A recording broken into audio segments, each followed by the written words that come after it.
Hi, I'm Jake from JacobTubeHD. Welcome back to the movie I want to talk about. The show that once again has to make an episode about a holiday where I can shove candy and food into my face. And you know I have to do it. Luckily, there's not many notable Easter movies, so I can't turn this into a whole month. I got a weirder plan for April. You'll see. Easter is a religious holiday about the resurrection of Jesus that got turned into a bunny hiding eggs in your house that's filled with candy, and you have to run around your house or yard to find them. I was never an expert on running around to find the candy, but I was always the expert of eating the candy. And eating with the family since we get together on Easter. I had to dig deep to find a movie about Easter to review as a way to celebrate this holiday. I had to search far and wide to find this film. No, I didn't. I just went back to my childhood and remembered that the studio that made Despicable Me and the Mario movie made an Easter film that was a live-action animated hybrid where James Marsden is interacting with an animated animal character.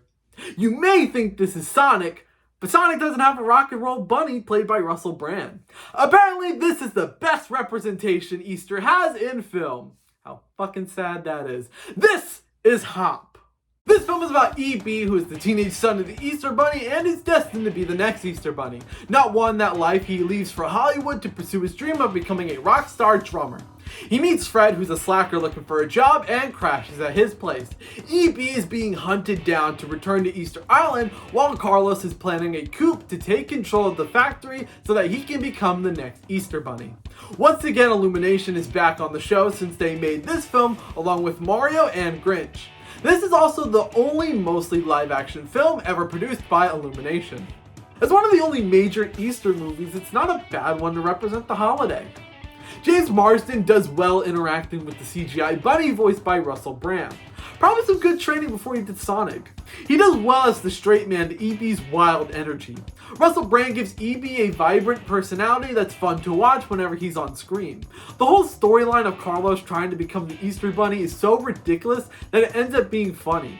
Sometimes the CGI could be lacking in some places, but overall E.B. doesn't really stick out like a sore thumb despite being a talking bunny in Hollywood. The world of Easter Island and the candy factory is amazing to look at, but I wish we got to explore more of it. The main plot of the movie is focused on E.B. in the real world, but it would have been nice to spend a bit more time at the candy factory before we got started on our journey with E.B. chasing his dreams of becoming a drummer. The story is actually sweet seeing how the characters of E.B. and Fred grow the more time they spend with one another. The film even has a unique and emotional final act. When I say unique, I mean there's a weird thing that happens here that's interesting to say the least. Some jokes actually land for me, but most of them are jokes you would expect to be in a children's film. Kids might find these jokes appealing, but anyone else would find them tolerable but not annoying. This film is a fun Easter movie with some choppy CGI, but fun characters and an interesting narrative to keep you engaged. Hop gets a 3 out of 5 jelly beans that came out of a bunny's ass. I hope you all have a great Easter, but I will have the best Easter. I have devised the perfect plan to get as much candy as I can. I will get all the candy in the world.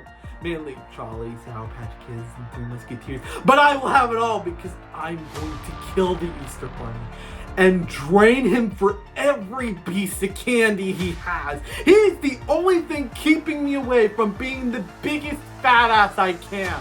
I have doused this room in lighter fluid, and any fire or temperature over 100 degrees will set this whole room on fire with the Easter Bunny inside of it.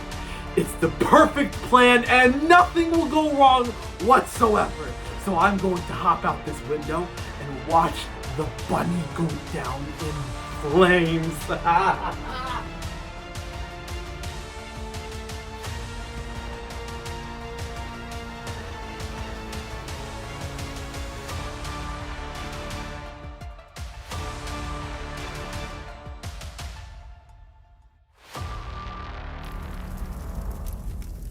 How the fuck did this happen?